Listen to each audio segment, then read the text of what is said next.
everyone, today I'm reviewing some eyeshadows from Essence that are called Metal Glam. These shadows are not necessarily a what you see is what you get type of product, so I'll explain that in this video and demonstrate them for you.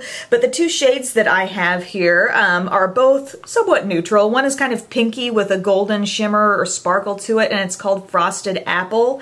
And then this taupe is called Coffee to Glow. It's kind of a classic taupe type color, but with a silvery type of sparkle. When you first get these and you pop them open, there is sparkle all over the top. Like you're looking at them and you're thinking, wow, this is going to be a straight up glittery eyeshadow. It's not a thick, chunky glitter, but it's definitely like flecks, particles of glitter, if you will, all over the top of this product. But I must warn you, that is an overspray. That is something that has just been done on the top layer, and once you work through that, which you may work through that the first time you swatch it with your finger, you will notice a different consistency entirely underneath, and a different look basically, because you've lost really all of the sparkle. I really don't like it when brands do this. I feel like they're trying to lure us in, and we're like, ooh, sparkly object in the makeup aisle, it's covered in glitter, I kind of want to try that out, you know, it's gonna be so pretty. But then you swatch and it's like, oh, okay, something totally different happening here. And I know Wet n Wild has done that. They've made some great like limited edition cream shadows,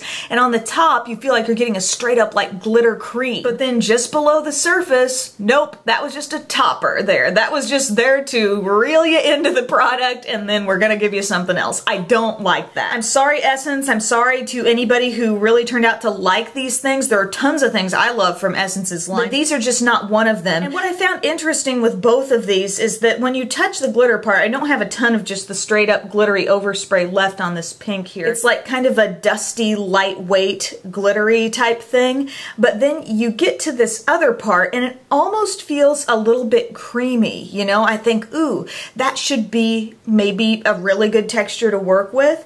And the swatches that it does aren't entirely bad. But when I start applying these to my eyes, I don't feel like I'm getting that pigmentation to really translate very easily. And I have tried application with both brushes and my fingers, and still it just doesn't really come off with that total metallic, glamorous, metal type of look that they claim. They say it's a high coverage metallic look on the eyes, and that's not what I find to be true. I think this pink with the gold sparkle comes through maybe even a little bit better than this taupe does. This one, you know, same kind of feel there. And then, I mean, very mediocre as far as the amount of color that ends up coming off. Am I disappointed with the eye look that I ended up with? I don't think it looks bad, but at the same time, for something that were two products that began coated in glitter, I'm not really seeing it. So I'll show you what I did. I did apply a primer first, and then I used the Frosted Apple all over my lid. Like I said, I feel like more color comes off of this shade. It does a little bit better. And then I went in with the taupe, or the Coffee to Glow shade,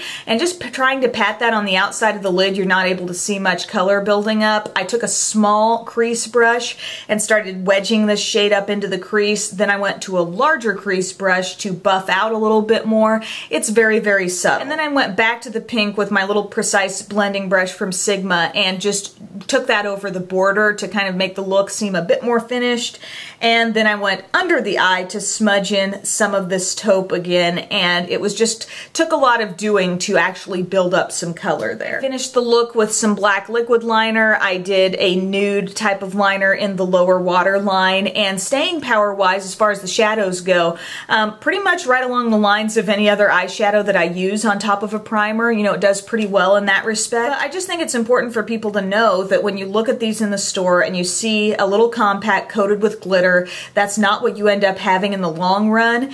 And your next texture that you get to once you get through that top layer of glitter feels like it should be good. I mean, it seems like, wow, this should be really, really rich and pigmented, and I just don't think it delivers on that. And it's not so much the fact that the glittery texture, that initial look that these shadows have, was that amazing. I mean, frankly, it was a little bit gritty and not that pigmented, but it's more the principle of, you know, you think you're getting a glittery product, that's what you see in the store, and that's ultimately not what you end up having once you give it a couple of uses. So just all around kind of a disappointing product for me. I wanted to let you know my thoughts on it. Thank you so much for watching, and I'll see you guys next time. Bye.